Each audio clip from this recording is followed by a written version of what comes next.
పరిశుద్ధాత్మదేవుడు రాసిన ప్రకటన గ్రంథం.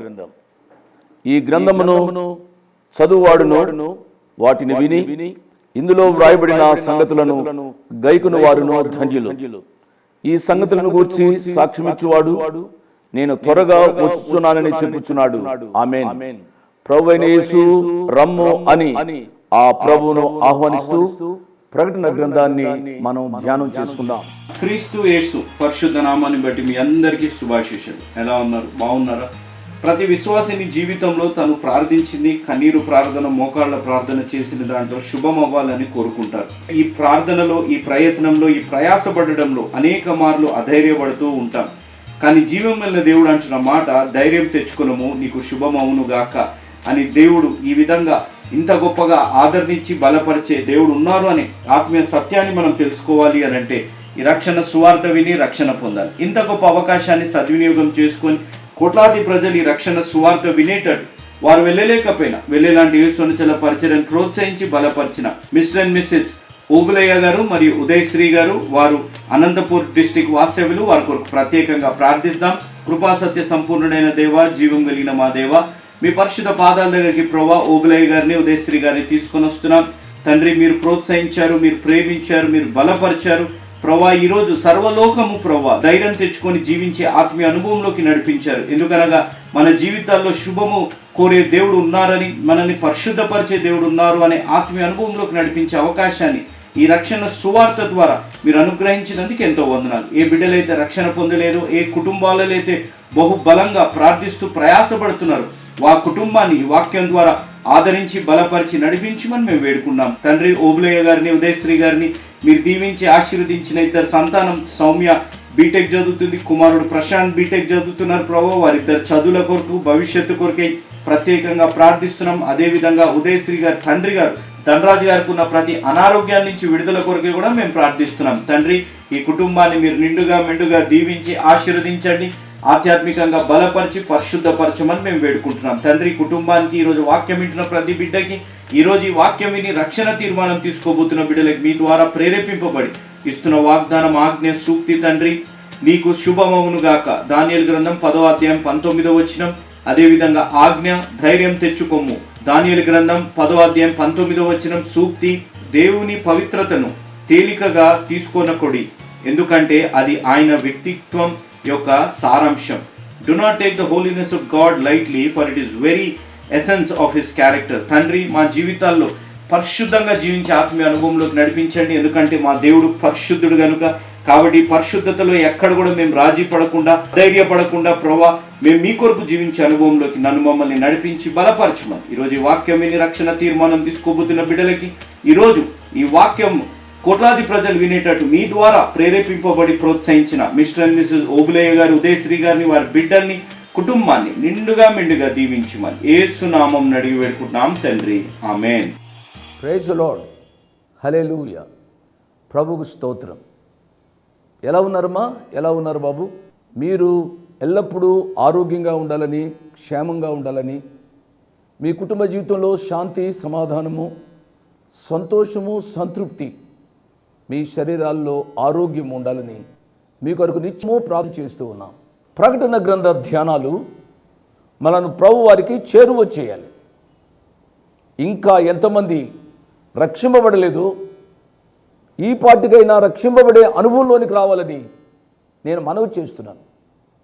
దీర్ఘశాంతము కలిగిన దేవుడు నిన్ను కనికరించి నీ జీవితాన్ని పొడిగిస్తున్నాడు. నువ్వు సజీవంగా ఉన్నావంటే నా ప్రియ తమ్ముడు, చెల్లి, నువ్వు తినే తిండి కాదు, కట్టే బట్ట కాదు, నీకున్న వసతులు కాదు, నీకున్న ఆస్తిపాస్తులు కాదు, కేవలము ఆయన ఉచితమైన కృప. ఏమి చెల్లించి మీరు నన్ను తీర్చుకోవాలని ప్రభువా అని చెప్పి కృతజ్ఞత కలిగిన మనస్సుతో ఆ ప్రభువుకు రుణపడి జీవించాలి అని ప్రభు పక్షంగా నేను మనవి చేస్తున్నాను. మంచిది. ఇక ప్రార్థన చేసుకుని వాక్యాధ్యానంలోనికి వెళదాం. ప్రార్థన చేస్తున్నాను. కృపా సత్య సంపూర్ణుడు అయిన మా ప్రియ పరలోకపు తండ్రి, నీ కుమారుడు మా రక్షకుడు యేసు ప్రభు వారి యొక్క అతి శ్రేష్టమైన నామంలో ఈ సమయంలో మీ కృపాసనాన్ని సమీపించడానికి మీరు మాకు దయచేసిన గొప్ప అర్హత కొరకై వందనాలు, స్తోత్రాలు నైనా. ఏ యోగ్యత లేని మాకు నీ కుమారుడైన యేసు ప్రభువారిక బలియాగం ద్వారా మాకిచ్చిన ఈ భాగ్యం కొరకై వందనాలు స్తోత్రాలు చెల్లిస్తూ ఉన్నాం. రాజులైన యాజక సమూహంగా మీ సొత్తైన ప్రజలుగా ఏర్పరచబడిన వంశముగా నీ కుమారుని ద్వారా మమ్మలను అంగీకరించినందుకై మిమ్మల్ని స్తుతిస్తున్నాం, ఆరాధిస్తూ ఉన్నాం, కొనియాడుతూ ఉన్నానైనా. ఏమి చెల్లించి మీరు నాన్న తీర్చుకోగలం ప్రభువా. మాకిచ్చిన ఈ ఆధిక్యత కొరకై వందనాలు స్తోత్రాలు. నైనా మీరు రాబోతున్నారు, మధ్యాకాశంలోనికి మేఘమండలంపై రాబోతున్నారు. మీతో కలిసి ఉండే భాగ్యాన్ని మీరు మాకిచ్చారు. మరలా 7 ఏళ్ల మహాశ్రమలు అయిన తదుపరి మరలా 1000 ఏళ్ల పరిపాలన కొరకై మీరు రాబోతున్నారు ప్రభువా. మరలా పెండ్లి కుమార్తె సంఘంగా మీతో కలిసి రావడానికి మీరు మాకిచ్చిన భాగ్యం కొరకై వందనాలు స్తోత్రాలు. నిత్య రాజ్యంలోనికి మమ్మల్ని తీసుకుని వెళ్ళడానికి మీరు సంకల్పించిన గొప్ప సంకల్పం కొరకై వందనాలు స్తోత్రాలు. అపాత్రులు అయోగ్యులమైన మా పట్ల మీకు కలిగిన ప్రణాళికను బట్టి మిమ్మల్ని స్తుతిస్తున్నాం నాయన. ఇంకా ఎవరి అనుభవంలోనికి రాలేదు, ఈ సమయంలో వాక్యం విన్నవారు గుర్తెరిగి ఇంకా మారు మనసు పొందకపోతే వారు మారు మనసు పొందే కృప దయచేయమని అడుగుతున్నాం నాయన. దుర్దినాల్లో జీవిస్తున్నాం, అంచె దినాలలో జీవిస్తున్నాం. పాపము పెరిగిపోతుంది నాయన. ఎక్కడ చూసినా సాతానుడు విజృంభిస్తున్నాడు ప్రభువా. దయచేసి మమ్మలను కనికరించండి ప్రభువా. మా బిడ్డలను కనికరించండి, మా కుటుంబాలను కనికరించండి, మా బంధువులను కనికరించండి ప్రభువా. ఎవరు కూడా అగ్ని గంధకములతో మండు గుండెల్లోనికి వెళ్ళకున్నట్లు ఈ సమయంలో మీ కృపా సహాయాన్ని మేము కోరుకుంటున్నాం ప్రభువా. రక్షింపబడిన వారిని బట్టి మేము స్తుతిస్తున్నాం, రక్షింపబడని వారి పక్షంగా మీ యొక్క పాద సన్నిధికి వస్తున్నాం. ఈ సమయంలో మీరు మాతో మాట్లాడబోతున్నారు. మీ వాక్యానికి విధేయత చూపించే కృప దయచేయండి నాయన. యవన బిడ్డలను మీ కృపాసన దగ్గర తీసుకుని వస్తున్నాం. వారి యవన ప్రాయంలోనే మిమ్మల్ని తమ సొంత రక్షకులుగా అంగీకరించే కృప దయచేయండి. అనేక మంది యవన బిడ్డలు పాపపు ఒడిలో ఉన్నారు నాయన. సాతానుడు వారిని పట్టుకుని పీడిస్తున్నాడు ప్రభువా. వారి యవన జీవితంలో వారి యొక్క జీవితాన్ని మీకు అర్పించే కృప దయచేయమని అడుగుతున్నాను నాయన. నిరుద్యోగుల కొరకై ప్రార్థన చేస్తున్నాం. వారి జీవిత ఉపాధి కొరకై ఉద్యోగాన్ని దయచేయమని అడుగుతున్నాం ప్రభువా. వివాహం కానీ మా యవన బిడ్డలను, ప్రత్యేకంగా ఆడబిడ్డలను జ్ఞాపకం చేసుకుంటున్నాం ప్రభువా. దయతో మా ఆడబిడ్డలను కనికరించండి, సరైన భాగస్వాములను మా బిడ్డలకు దయచేయమని అడుగుతున్నాం ప్రభువా. ఎంతమంది టీవీ దగ్గరికి వచ్చి వాక్యం వినడానికి ఆశపడుతున్నారో వారందరినీ మీ వాక్య సమృద్ధి చేత వారిని దీవించండి. ఘనత, మహిమ, ప్రభావాలు నీ కుమారుని ద్వారా మీరే పొందండి. యేసయ్య అతి శ్రేష్టమైన నామమున స్తుతించి ఆరాధించి వేడుకున్నాము తండ్రి, ఆమేన్. ప్రార్థనలో పాల్గొన్న మీ అందరికీ నా ప్రత్యేక వందనాలు. దేవుడు మిమ్మలను నిండారుగా దీవించునుగాక. ప్రకటన గ్రంథం 19వ అధ్యాయాన్ని ఈరోజు మనం ముగించుకోవాలి. ప్రకటన గ్రంథం 19వ అధ్యాయము 15వ వచనం వరకు మనం ధ్యానం చేసుకున్నాం. మరొకసారి 14వ వచనం నుంచి నేను చదువుతాను. ప్రభుచితమైతే ఈరోజు ప్రకటన గ్రంథం 19వ అధ్యాయాన్ని మనం ముగించుకోవాలి. బైబిల్ తెచ్చారు కదూ. ప్రకటన గ్రంథం 19వ అధ్యాయం 14వ వచనాన్ని చదువుతున్నాను. పరలోకమందున్న సేనలు శుభ్రమైన తెల్లని నారబట్టలు ధరించుకొని తెల్లని గుర్రములెక్కి ఆయనను వెంబడించుచుండిరి. పరలోకమందున్న సేనలు. ఈ సేనలు ఎవరు అనగా పాత నిబంధన పరిశుద్ధులు, ఓల్డ్ టెస్టమెంట్ సెయింట్స్. రెండవది, ఈ సేనల్లో రెండవ వర్గము ఎవరు అనగా చర్చ్ సెయింట్స్, సంఘ పరిశుద్ధులు. మూడో వర్గము శ్రమల కాలపు పరిశుద్ధులు, ట్రిబ్యులేషన్ సెయింట్స్. వీరితో పాటుగా దేవదూతలు కూడా ఉంటారు అనే సత్యాన్ని నేను జ్ఞాపకం చేస్తున్నాను. మత్తయి సువార్త 25వ అధ్యాయము 31వ వచనాన్ని నేను చదువుతున్నాను. తన మహిమతో మనుష్య కుమారుడు ఆయనతో కూడా సమస్త దూతలను, అండర్లైన్ దాట్, వచ్చినప్పుడు ఆయన తన మహిమ గల సింహాసనం మీద ఆసీనుడైండును. కాబట్టి సమస్త దూతలతో ఆయన రాబోతున్నాడు అనే విషయాన్ని మనం అర్థం చేసుకోవాలి. పరలోకమందున్న సేనలు అనగా 4 వర్గాల్ని నేను జ్ఞాపకం చేశాను. పాత నిబంధన కాలపు పరిశుద్ధులు, సంఘ కాలపు పరిశుద్ధులు, శ్రమల కాలపు పరిశుద్ధులు. వీరితో పాటుగా దేవదూతలు ఉన్నారు అనే సత్యాన్ని మనం అర్థం చేసుకోవాలి. ఇదే సత్యాన్ని ప్రకటన గ్రంథం రాయడానికి ముందుగా హానోకునకు దేవుడు బయలుపరిచాడు. యూదాగారు వ్రాసిన పత్రిక 1వ అధ్యాయము 14-15 వచనాల్లో చూసినట్లయితే, ఆదాము మొదలుకొని 7వ వాడైన హానోకు కూడా వీరిని గూర్చి ప్రవర్తించి ఇట్లనెను, ఇదిగో అందరికీ తీర్పు తీర్చుటకును వారిలో భక్తిహీనులందరూ భక్తిహీనముగా చేసిన వారి భక్తిహీనత క్రియలన్నిటిని గూర్చి, భక్తిహీనులైన పాపులు తనకు విరోధముగా చెప్పిన కఠినమైన మాటలన్నిటిని గూర్చి వారిని ఒప్పించుటకును ప్రభువు తన వేవేల పరిశుద్ధుల పరివారముతో వచ్చెను అని హానోకు భక్తుడు చెప్పాడు. కాబట్టి ఇటు సేనలతో ఆ ప్రియ ప్రభు రాబోతున్నారు. ఆ సేనలు గూర్చి దేవుని వాక్యం ఈ రీతిగా సెలవిస్తుంది. శుభ్రమైన తెల్లని నారబట్టలు ధరించుకొని తెల్లని గుర్రములెక్కి ఆయనను వెంబడించుచుండ్రి. అంతా తెలుపే. తెలుపు అనేది పరిశుద్ధతకు సాదృశ్యము అనే విషయాన్ని నేను జ్ఞాపకం చేస్తున్నాను. పరిశుద్ధతనే వారు వస్త్రముగా ధరించారు అన్నమాట. ఎంత గొప్ప సంగతి అండి!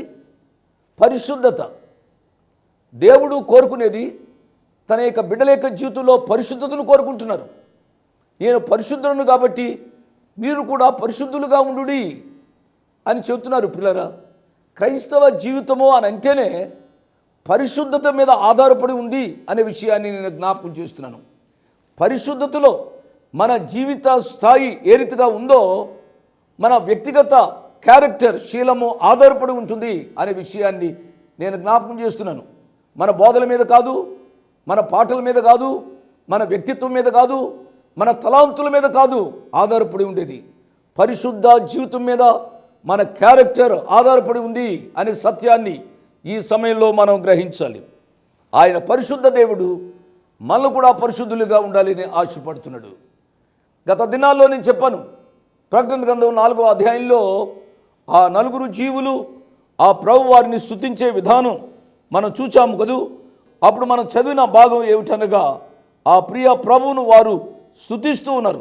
ఏమని స్తుతిస్తున్నారు అనగా, ఆ ప్రభు పరిశుద్ధుడు పరిశుద్ధుడు పరిశుద్ధుడు అని మానక రాత్రింబగళ్ళు వారు చెబుతూ ఉన్నట్లుగా మనం ప్రకటన గ్రంథం 4వ అధ్యాయము 8-9 వచనాల్లో మనం చదివాం.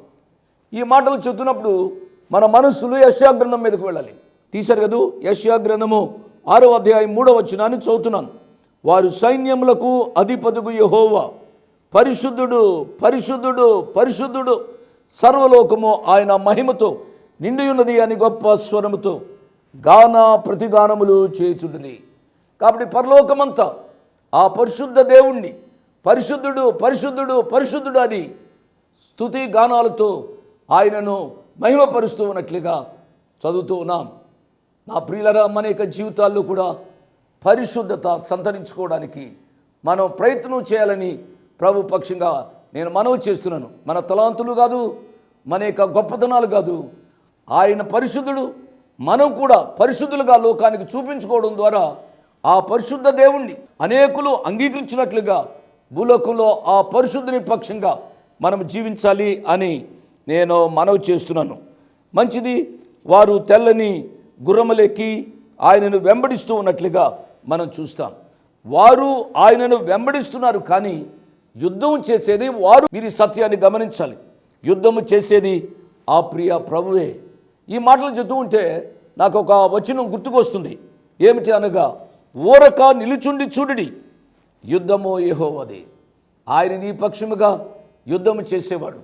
నా ప్రియ తమ్ముడు, నా ప్రియ చెల్లెమా, ఈ సమయంలో నీవు కష్టాలలో నిండి ఉన్నావా? నీ యొక్క జీవితంలో అనేక సమస్యలు గుండా వెళుతున్నావా? తట్టుకోలేని అప్పులు గుండా వెళుతున్నావా? తీరని అనారోగ్యం గుండా నీవు వెళుతున్నావా? దేవుని యొక్క వాక్యం సెలవిస్తుంది, యుద్ధము యెహోవాదే. ఊరక నిలుచుండి ఆయన మీద ఆధారపడే కృప కొరకై ప్రార్థించాలని ప్రభు పేరు నేను మనవి చేస్తున్నాను. మానవ జీవితము సమస్యల వలయం. అనేక సమస్యల చేత మనం కృంగిపోయి జీవించడానికి అవకాశం ఉంది. ముందు చూస్తే గొయ్యి, వెనుకకు చూస్తే నుయ్యి అన్న రీతిగా ఆ ఫరో తరుముకొస్తూ ఉన్నప్పుడు ఇశ్రాయేలు యొక్క జీవితము ఆ రీతిగా ఉంది. మోషే తన యొక్క జీవితంలో వెనుకకు వెళదామో అని అనుకుంటే ఫరో సైన్యం వస్తుంది, ముందుకు వెళ్ళాలి అనుకుంటే ఎర్ర సముద్రం ఉంది, ఏ రీతిగా చేయాలి అనుకున్నప్పుడు యుద్ధము యెహోవాదే, ఓరక నిలుచుండి చూడిడి అన్న రీతిగా మోషేకు ఇశ్రాయేలు జనాంగానికి తోడ్పడిన ఆ ప్రియ ప్రభు నీకు కూడా తోడ్పడతాడు అనే సత్యాన్ని నేను జ్ఞాపకం చేస్తున్నాను. 15వ వచనం, జనములను కొట్టుటకై ఆయన నోట నుండి వాడిగల ఖడ్గము బయలువెడల్చు ఉన్నది. ఆయన ఇనుప దండముతో వారిని ఏలును. ఆయనే సర్వాధికారియగు దేవుని తీక్షమైన ఉగ్రత అను మద్యపు తొట్టి త్రొక్కును. ఆయన నోట నుండి వాడిగల ఖడ్గము బయలువెడల్చు ఉన్నది. ఈ మాటలు ముందుగా మనం చదివాం. అదే ప్రకటన గ్రంథం 1వ అధ్యాయము 16వ వచనాన్ని నేను చదువుతున్నాను. ఆయన తన కుడి చేత 7 నక్షత్రములు పట్టుకుని ఉండెను. ఆయన నోట నుండి 2 అంచులు గల వాడి అయిన ఖడ్గం ఒకటి బయలువెడుతూ ఉన్నట్లుగా దేవుని యొక్క వాక్యంలో మనం చూస్తాం. ఈ వాడిగల ఖడ్గాన్ని గురించి మనం ఆలోచిస్తున్నప్పుడు హెబ్రీయులకు రాసిన పత్రిక 4వ అధ్యాయము 12వ వచనం, ఎందుకనగా దేవుని వాక్యము సజీవమై బలము గలదై 2 అంచులు గల ఎటువంటి ఖడ్గము కంటెను వాడిగా ఉండి ప్రాణాత్మలను కీళ్లను మూలుగను విభజించుమట్టుకు దూరుచు హృదయం యొక్క తలంపులను ఆలోచనలను శోధించుచున్నది. నా పిల్లరా, ఈ ఖడ్గమే వాక్య ఖడ్గం. ఈ ఖడ్గమైన వాక్యము అలనాడు సంఘాన్ని ఆదరించింది. ఈ వాక్యమైన ఖడ్గము ఈనాడు తీర్పు ఖడ్గముగా ఉన్నట్లుగా గ్రహించాలి అని ప్రభు పక్షంగా నేను మనవి చేస్తూ ఉన్నాను. ఆయనే సర్వాధికారియగు దేవుని తీక్షమైన ఉగ్రతను మద్యపు తొట్టి త్రొక్కును. మద్యపు తొట్టి అనగా వైన్ ప్రెస్ అని ఇంగ్లీష్లో ఉంది. వైన్ ప్రెస్ అనే మాటకు ద్రాక్ష తొట్టి, గానుగ తొట్టి, ద్రాక్ష గానుగ తొట్టి. నా పిల్లరా, ఈ ద్రాక్షలు ఆ గానుగలు వేసి త్రొక్కుతూ ఉండగా అది చిందుతూ ఉన్నప్పుడు ఆ మరకలు ఆ ప్రభు యొక్క వస్త్రం మీద పడినప్పుడు ఏదో రక్తపు మరకలుగా ఉన్నట్టుగా మనం చూస్తాం. మనం గత పాఠంలో చదివాం. యెషయా గ్రంథం 63వ అధ్యాయంలో చదివినప్పుడు మనం చెప్పుకున్నాం. కాబట్టి ఎదోము నుండి వచ్చుచున్న ఇతడు ఎవరు? ఆ ప్రియ ప్రభువును గూర్చి మనము ఆలోచించాము పిల్లరా. చివరి కాలంలో ఆయన ఇనుప దండంతో ఆ ప్రియ ప్రభు ఏలబోతున్నాడు. 1000 ఏండ్ల పరిపాలనలో జరిగే విషయాన్ని ముందుగా పరిశుద్ధాత్మదేవుడు మనకు వినిపిస్తున్నాడు అండి. ఈ సమయంలో ఈ సత్యాన్ని గ్రహించాలి అని ప్రభు పక్షంగా నేను మనవి చేస్తూ ఉన్నాను. 16వ వచనాన్ని చదువుతున్నాను. రాజులకు రాజును ప్రభువులకు ప్రభువును అను నామము ఆయన వస్త్రం మీదను తొడ మీదను వ్రాయబడి ఉన్నది. అవును, ఆయన రాజులకు రాజు, ఆయన ప్రభువులకు ప్రభు, ఆయన రారాజు. పిల్లరా, నీవు సేవించే దేవుడు, నువ్వు నమ్ముకునే దేవుడు, నీవు నమ్మవలసిన దేవుడు మామూలు దేవుడు కాదు. ఆయన విగ్రహం కాదు. ఆయన నోరుండి మాట్లాడలేనివాడు కాదు. ఆయన కన్నులుండి చూడలేనివాడు కాదు. నా ప్రియ తమ్ముడు, నా ప్రియ చెల్లి, నా పిల్లరా, నీవు సేవించే దేవుడు, నీవు సేవించవలసిన దేవుడు ఆయన రాజులకు రాజు, ఆయన ప్రభులకు ప్రభు. దేవుని నామానికి స్తోత్రం. అటువంటి రారాజును మనము పూజించాలి. అటువంటి రారాజును మనము ఆరాధించాలి. ఆ ప్రియ ప్రభును, రాజులకు రాజైన వాడు, ప్రభులకు ప్రభు అయిన వాడిని ఎవరు ఆరాధిస్తున్నారో వారి ధన్యులు. ఎంతవరకు ఆ ప్రియ ప్రభును ఆరాధించే అనుభవంలోనికి రాకపోతే ఇది అనుకూల సమయం, ఇదే రక్షణ దినం. ఈ యొక్క సమయంలో ఆ ప్రియ ప్రభుని హృదయంతరంగంలోనికి పిలుచుకున్నవాడు వై దానవై ఆ ప్రియ ప్రభును నీవు ఆరాధించుమని ప్రభు పేరిట నేను మనవి చేస్తున్నాను. ఆయన రాజులకు రాజు, ఆయన ప్రభులకు ప్రభు అను నామము ఆయన వస్త్రం మీద వ్రాయబడి ఉంది, ఆయన తొడ మీద వ్రాయబడి ఉంది, ఆయన వస్త్రం మీద రాయబడి ఉంది. ఆయన నీతి వస్త్రాన్ని ధరించాడు. ఆ వస్త్రంపై ఆయన రాజులకు రాజు ప్రభులకు ప్రభు అని రాయబడి ఉంది. ఆ రాజులకు రాజు ప్రభులకు ప్రభు అని ఆయన వస్త్రంతో పాటుగా ఆయన తొడ మీద కూడా వ్రాయబడినట్లుగా మనం చూస్తాం. ఆయన తొడ మీద వ్రాయబడి ఉంది అనగా ఆయన బలాఢ్యుడు అనే సత్యాన్ని జ్ఞాపకం చేస్తుంది అనే విషయాన్ని ఈ యొక్క సమయంలో మనం గ్రహించాలి. మంచిది. 17వ వచనాన్ని నేను చదువుతున్నాను. మరి ఒక దూత సూర్యబింబములో నిలిచిండుట చూచితిని. సూర్యబింబములో అనే మాట పైన 4 అనే సంఖ్య వేయబడి ఉంది. 4 అనే సంఖ్యకు క్రింది భాగంలో చూసినట్లయితే మూల భాషలో సూర్యునిలో అని వ్రాయబడి ఉంది. ఈ రీతిగా చదవాలి. మరియు ఒక దూత సూర్యునిలో నిలిచిండుట చూచితిని. సూర్యునిలో ఎవరైనా నిలుస్తారా? యోహాను గారు చూసేటప్పటికి సూర్యునిలో నిలుచుండుట చూచాను అన్నాడు. అనగా మనం గ్రహించవలసింది ఏమిటనగా, బహుశా సూర్యుని ముందుగా ఆయన నిలబడ్డాడు, సూర్యునిలో నిలబడినట్లుగా ఆయన కనబడింది, ఆయన వ్రాశాడు. పిల్లరా, అతడు గొప్ప శబ్దంతో ఆర్భటించి రండి అని పిలుస్తున్నాడు. రండి అని పిలుస్తూ ఉన్నప్పుడు నాకు ఒక మాట జ్ఞాపకం వచ్చింది. మత్తయి సువార్త 11వ అధ్యాయము 28వ వచనాన్ని నేను చదువుతున్నాను. ప్రయాసపడి భారం మోసుకుంటున్న సమస్త జనులరా నా యొద్దకు రండి, నా యొద్దకు రండి అని ప్రియ ప్రభు పిలుస్తున్నారు. ఎందుకు రమ్మని పిలుస్తున్నారు? నేను మీకు విశ్రాంతి కలుగు చేతును. ఇక్కడ కూడా రండి అనే మాట ఉంది. దేని కొరకు రండి అని పిలుస్తున్నాడు అనగా, రాజుల మాంసమును, సహస్రాధిపతుల మాంసమును, బలిష్ఠుల మాంసమును, గుర్రముల మాంసమును, వాటి మీద కూర్చుండు వారి మాంసమును, స్వతంత్రులదేమి, దాసులదేమి, కొద్దివారిదేమి, గొప్పవారిదేమి, అందరి యొక్క మాంసమును తినుటకాయి దేవుని గొప్ప విందుకు కూడిరండని ఆకాశ మధ్యమందు ఎగురుచున్న సమస్త పక్షులను పిలిచెను అని దేవుని యొక్క వాక్యంలో మనం చూస్తాం. పక్షులను పిలుస్తున్నారు. ప్రియులరా, ఈ యొక్క సమయంలో దేవుడు మానవాళిని పిలుస్తున్నాడు, నిన్ను పిలుస్తున్నాడు, నన్ను పిలిచాడు. ఆ ప్రియ ప్రభు యొక్క మాటకు నేను లోబడ్డాను. ఆయన నా సొంత రక్షకునిగా నేను అంగీకరించాను. వాక్యం వింటున్న నా ప్రియ తమ్ముడు, నా ప్రియ చెల్లి, ఆ ప్రియ ప్రభు కూడా ఈ సమయంలో నిన్ను పిలుస్తున్నాడు. ప్రయాసపడి భారం మోసుకుంటున్న సమస్త జనులారా అనే మాటలు నీవు కూడా ఉన్నావు. రండి, నేను మీకు విశ్రాంతిని ఇస్తాను, శాంతి సమాధానం ఇస్తాను, సంతోషము సంతృప్తిని ఇస్తాను, మంచి ఆరోగ్యాన్ని ఇస్తాను, ఆధ్యాత్మిక ఆరోగ్యం, శారీరక ఆరోగ్యాన్ని ఇస్తాను అని ఆ ప్రియ ప్రభు పిలుస్తున్నాడు. ఎన్ని సంవత్సరాలుగా, ఎంత కాలం ఈ మాటలు నువ్వు వింటున్నావు? నీవు వింటున్నా, నీ యొక్క జీవితంలో ఈ వాక్యాన్ని వింటున్నా, నీ యొక్క జీవితంలో ఈ మాటలకు లోబడి ఈ మాటలను అంగీకరించే అనుభవం నీ యొక్క జీవితంలో ఇంకా కలగలేదేమో. ఈ సమయంలో ఆలోచించమని ప్రభు పేరు నేను మనవి చేస్తున్నాను.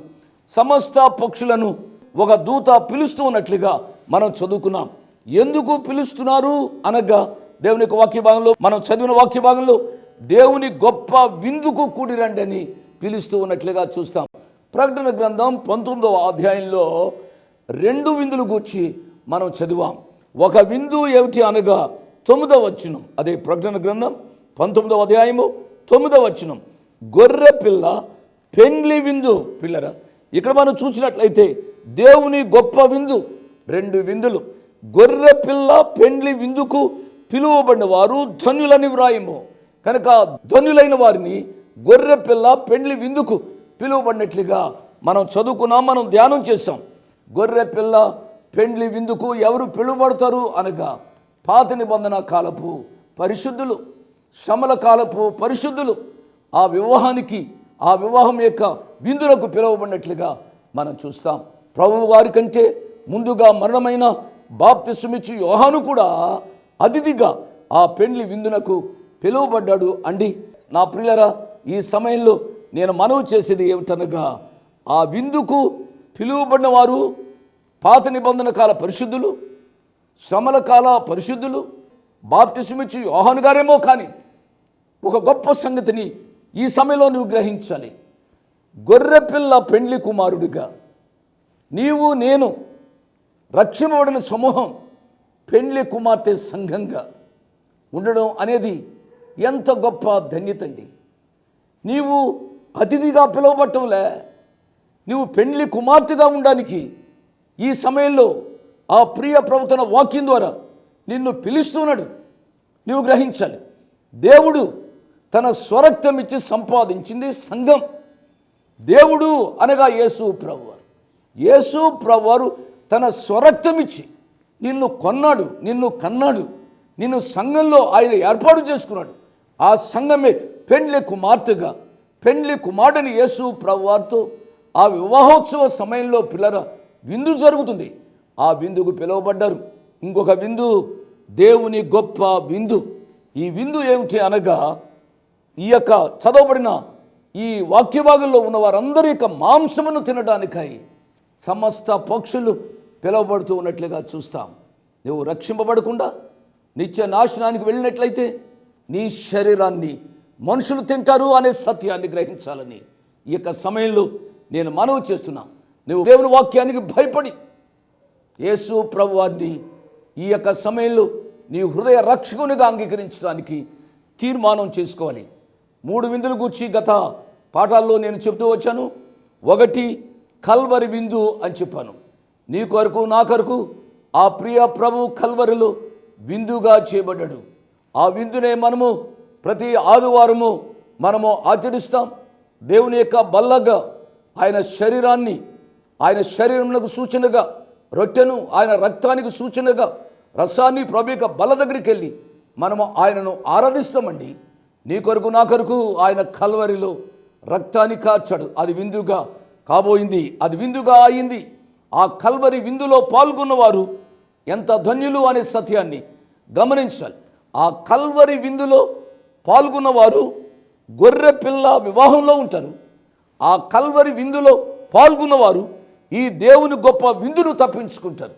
దేవుని గొప్ప విందు పెండ్లి కుమార్తెగా తీర్చబడిన వారికి ఉండదు అనే సత్యాన్ని గ్రహించాలని నేను మనవి చేస్తున్నాను. మరియు ఆ గుర్రం మీద కూర్చున్న వానితోనూ ఆయన సేనతోనూ యుద్ధము చేటుకై ఆ క్రూర మృగమును, భూరాజులను, వారి సేనలను కూడి ఉండగా చూచితిని.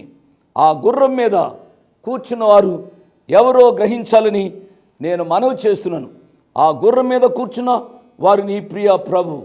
ఆయన నీ పక్షంగా ఆయన యుద్ధం చేస్తున్నాడు. మరొకసారి నేను జ్ఞాపకం చేస్తున్నా, నీవు యుద్ధం చేయవలసిన పని లేదు. ఆ ప్రియ ప్రభును వెంబడిస్తే చాలు. యుద్ధము చేయవాడు యెహోవా. నీ పక్షంగా నా పక్షంగా ఆయన శత్రు సైన్య సమూహాన్ని ఆయన జయిస్తాడు, ఆయన యుద్ధం చేస్తాడు. ఆ ప్రియ ప్రభువును నీవు ఈ యొక్క సమయంలో హృదయ రాజుగా నువ్వు అంగీకరించమని నా 2 చేతులు జోడించి నేను మనవి చేస్తున్నా. ఒక మాట చెప్పి నేను ముగిస్తాను అండి.